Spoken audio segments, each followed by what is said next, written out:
Yang juga jadi sorotan kuasa hukum dari kedua belah pihak dalam kasus pengeroyokan korban Arnendo, mahasiswa Universitas Diponegoro Semarang, akhirnya sepakat damai. Masalah yang diduga dilatar belakangi kasus pelecehan seksual oleh korban akan diselesaikan secara kekeluargaan.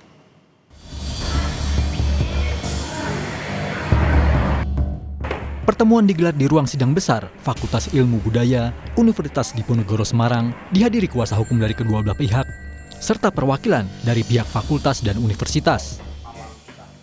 Mediasi dilakukan atas izin Rektor Undip sebagai upaya kampus membantu menyelesaikan permasalahan yang melibatkan mahasiswa. Pihak fakultas juga menyampaikan keprihatinan atas peristiwa tersebut dan berharap kasus ini dapat segera selesai, serta tidak terulang di masa mendatang. Undip telah membentuk 2 tim untuk menangani kasus tersebut, yaitu tim etik yang menyelidiki dugaan penganiayaan dan satuan tugas kekerasan seksual yang menangani laporan dugaan pelecehan seksual. Saat ini, kedua tim tersebut masih melakukan pendalaman terhadap laporan yang masuk. Melihat lebih jauh atau menyelidiki untuk kasus yang dugaan penganiayaan, dan yang kedua adalah Satgas Kekerasan Seksual yang nanti terutama untuk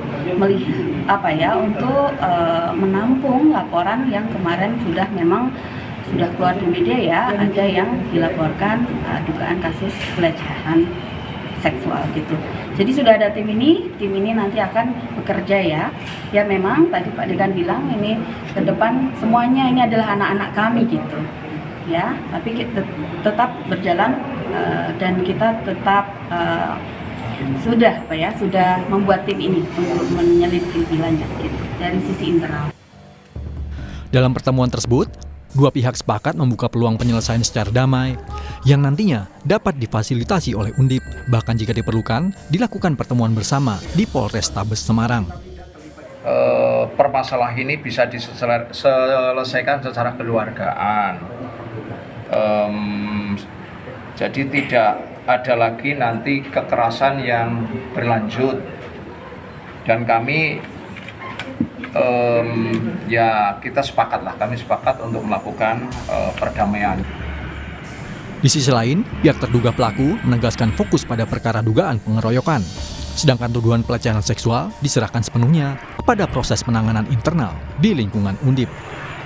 Adanya dugaan pengeroyokan, yang mana dugaan dilakukan 30 orang, yang mana korbannya adalah dari Pak Arnendo ya? Arnendo.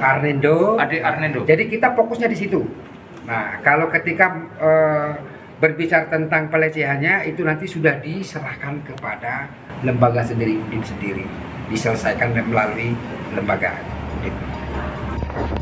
Sebelumnya, Polrestabes Semarang menyatakan kasus ini telah naik ke tahap penyidikan. Penyidik telah memeriksa sejumlah saksi dan mengantongi hasil visum. Saat ini polisi masih mendalami motif kejadian, termasuk dugaan pelecehan seksual yang disebut menjadi pemicu awal peristiwa tersebut. Senot Puji, Kompas TV, Semarang, Jawa Tengah.